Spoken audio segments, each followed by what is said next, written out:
I am letting go of the chains that held me down for most of my life. And I don't want my son to see certain things. I don't want him to see violence. I don't want him to learn violence so he could become this person that will not be good for him.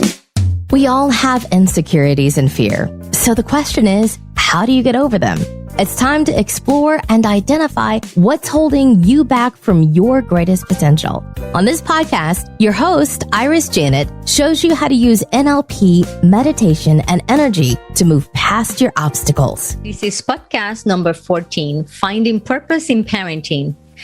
Hello, my friends. Welcome back to another episode of Firefly by Iris Janet. And if you are new here, thank you and welcome. If you are enjoying this episode at any time, or you know someone who you think it will be inspired by this message, please copy and paste the link and share with them. Also, a quick reminder to go to fireflybyIrisJanet.com and download your free PDF with positive affirmation that will help you begin your day with positivism and great energy.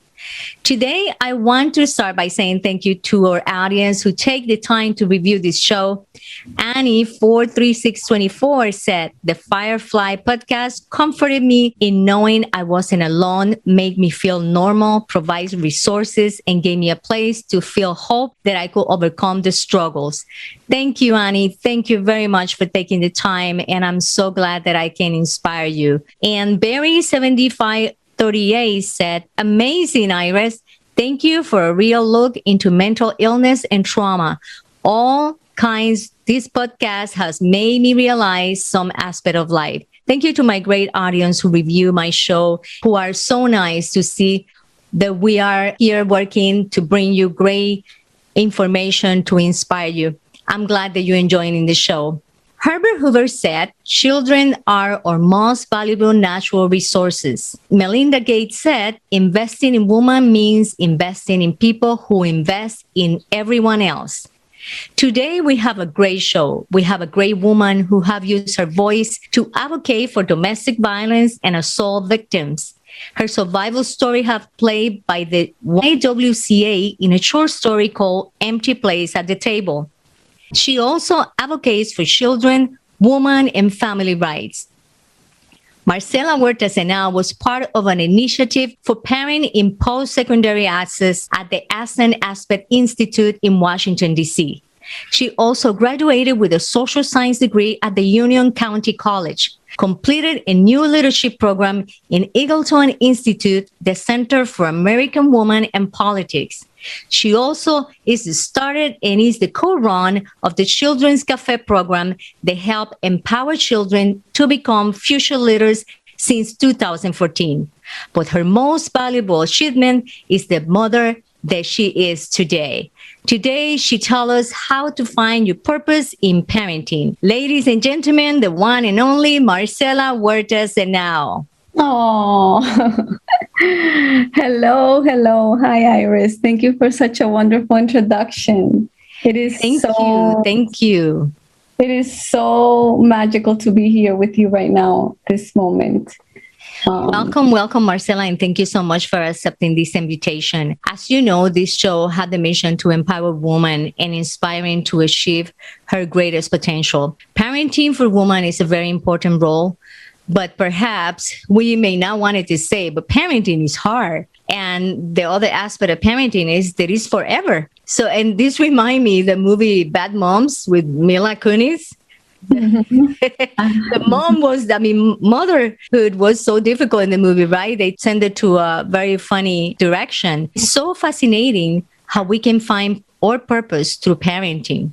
Mm-hmm. So, and you have done so many things. Tell me, how all this begin? How you have done so many things? How do you achieve all this as a single parent? Yeah, it was just a decision, a decision to stop being, people like to call, I guess, a victim, and a decision to take control of my happiness, take control of my family, and to make it happen no matter what. It was just that, making those decisions. I can tell you, I did graduate with an associate's in social science. While I was doing that, I was also part of New Leadership Program Co-op, CAWP, which is the Eagleton Institute in Rutgers University at the Center for American Women in Politics. I did that program while attending college, and it just broadened my horizons and widening my view for my future ever more as I was learning about leadership and finding my voice and just really running with all that I was doing at that very moment. As I graduated with my associates, I was asked to be part of an initiative at the Aspen Institute in Washington, D.C. It was an initiative for post-secondary success for parents. So basically, it's for parents that are seeking higher education like I was. And I was asked to be a parent advisor at this initiative, which, there I was able to learn so much more about what it meant to be a parent student as we gather with researchers, policymakers, scientists, philanthropy, all to create this support that we don't really have. We were forming this experience for me to have been part of such a wonderful experience. And that gotta be difficult being a single parent to conquer all these things. You gotta have some motivation there. How do you think parenting changed your life? Well, I go back to what love can do. I mean, to me, that was just the turn of the rock where I felt that a new me had been created as I became a mom. And it was the most impactful event of my life to become a parent and the responsibility that entails to parent. Mm-hmm. And I knew that I was going to need all forces. I knew that as a divorced adult woman, I was going to need a lot of support. And so that's where all my drive came from, to grow and to make my dream come true of graduating and not sabotaging like I would have done in the past. So it's what being inspired can do. And yes. Mm-hmm. So let's gonna kind of like make a timeline for our audience so they understand what are we talking about, because you have done great things. But as I know a little bit of the story, you were a single parent, right? And you come out of a difficult situation, which, as a matter of fact, like I was reading in the presentation, when I was introducing you, the YWCA actually made a short story of your survival story, right? So how all these get played?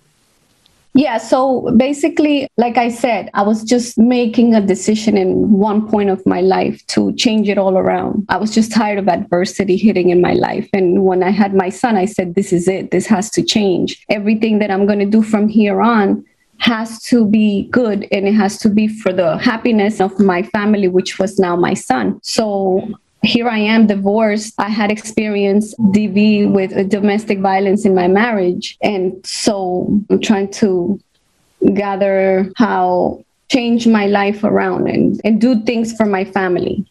And so that's where I begin to focus, and I begin to reach out for all the support I could find, whether it was programs that were in the community, whether it finding community, which was new to me, and just like reaching out to whoever could help me. And as I did that, I found support. So while I was trying to find help as a single mom with resources, I find support. And so I begin to see the beauty of community and how at the same token, I am finding my voice and I am learning about social problems and about advocacy and pretty much just finding my voice and then wanting to, to fight for change.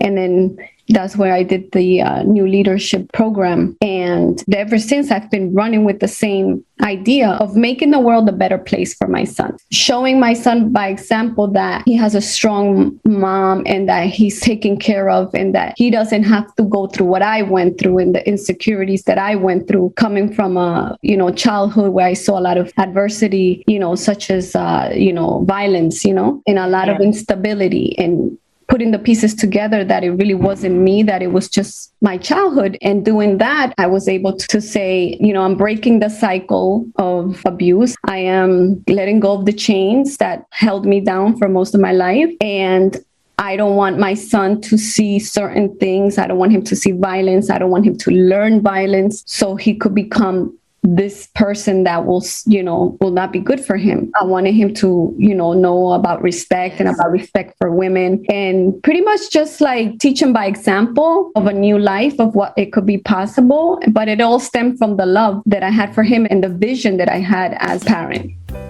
We Support specializes in creating and growing exceptional brands. In today's virtual world, social media is an essential marketing technique required to create online presence. Social media is a new way people communicate, shop, and learn. With countless things changing on social media, it can get overwhelming running those ads and campaigns. We Support Group can help your business be more efficient and profitable. And today we have a special offer for business owners with little to no social media presence. Let us help you grow a profitable business. Our consultants are experts in identifying your strategy. For more information, visit our page, wesupportgroup.net, and take advantage of the special offer. And if you mention that you hear this offer at Firefly by Irish Janet, you'll also get a 10% discount. We Support, modernizing how people connect with business. Yes. What do you think it was the most difficult part? The most difficult part was balancing being a mom and doing all these things that I was trying to do at the same time. That was the hardest, because I knew that I was going to do it, but doing it was hard because something was getting sacrificed. That I probably couldn't sit and play with him, or that we couldn't go to the park, have what they call time poverty, actually. And that was, the balance to the guilt also. The guilt was very hard. Like, am I doing the right thing? So that's why I found community and programs that would help me kind of balance everything out, so that I didn't feel like I was doing it alone. Although I was doing it alone, it was like I was, but I wasn't.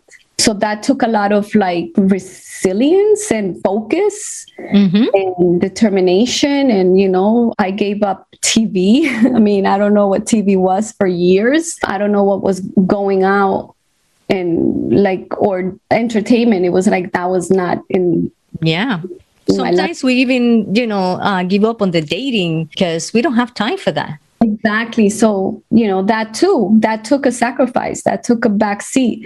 One of the things that also I had to do for my own benefit was to let go of toxic relationships in general. So whether it was family or friends or relationships, I just had like a clean slate. It was just pretty much starting over, new life, and running with that and focusing what was going to bring us well-being in general. It's a great point what you just mentioned right now, that we have to actually let go toxic relationship. As a matter of fact, today I was reading an article on someone that were talking about self-love, and one of the hardest thing is actually identify people who actually do not contribute to your life because they're family members or they're friends, for many years. And how do you tell that person, or how do you stay away from those kind of relationships that sometimes do not help, especially when you're a parent? When you're a parent, I remember my first daughter, my first child, I have friends that wanted to go and party, and I have to say, I'm sorry. I had to say, no, I can. I'm a mother now. So it's part of self-loving yourself and loving your family is sometimes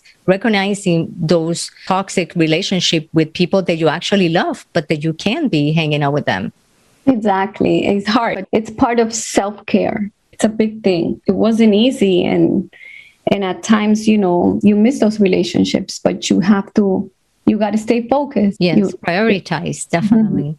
Yeah. So if you can say that in steps, let's say in the first 3 steps that you think that it make you successful to make that transition from success through parenting. I mean, you got to have your vision. First, decide what that vision looks like, and then focus. And then I would find support in community and programs, in those that are really willing to give you a hand, whatever it is, that as long as it's not somebody that is going to be like, toxic again, find the healthy support, and then find your voice. I believe in standing up for yourself and not being dictated by society and the rules that society wants to put on us. And also be mindful of telling your child about reality of society and what it is from when they're little, because unfortunately, We do live in a world that is not just. And that was one of the things that I grew up thinking, that everybody, you just don't say anything. You just keep quiet, and you get what you get, and you're happy with it, and that's it. And be careful if you say something. And as you grow up, you're in a shell. You don't know many things about the world. And that's not one thing that I wanted my son to live in a lie. I wanted him to see the world and let him find his own spirituality. Let him have his own mind. If I did these things, I would raise a decent human being. And that was that is my goal. One of the things that through community I was able to find was the Cafe for Children. And that has been a wonderful experience because you're teaching other kids about leadership. The one thing that I'm trying to show my son, that he doesn't have to take anything from anybody, that he can do whatever he wants. He could choose whatever he wants to do as long as he's not hurting anybody and he's kind. And the things that I do are to teach him and also to give back for the things that I received when I was down. So it's almost like a sense of responsibility to the community. Like, hey, I got a hand when I needed it. So it's like a responsibility to give back while being that example for people that are around me. Yes, I agree. Well, our time is almost over, but before I let go Marcela, I want Marcela, you to share with our audience any information that you have where they can get any help or any resources, or if you can advocate where they can reach you. What do you have? You can reach me. Well, let me give you the websites to some of the organizations, which is the Ascend. So Ascend, ASCEND.aspeninstitute.org. Okay. And then, of course, the YWCA.org. The new leadership, I think I sent it to you. And the County Council for Young Children, if you go to UCCYC, you can see their website. I will go ahead and share those links in the details of this podcast. Anyone who want to go ahead and look at those websites, they are great resources where you can get any help when it's about family, children, and of course, woman empowerment. Thank you, Marcela. Thank you so much for your time. Thank you for all this information. We need to see more women empowered and more women taking action and finding their purpose and joining being a parent. Thank you so much for your time. And thank you so much for our audience for being here with us. And remember, emit your light and attract all your desires. Thank you, Iris. Thank you so much for having me. You're welcome. Thank you.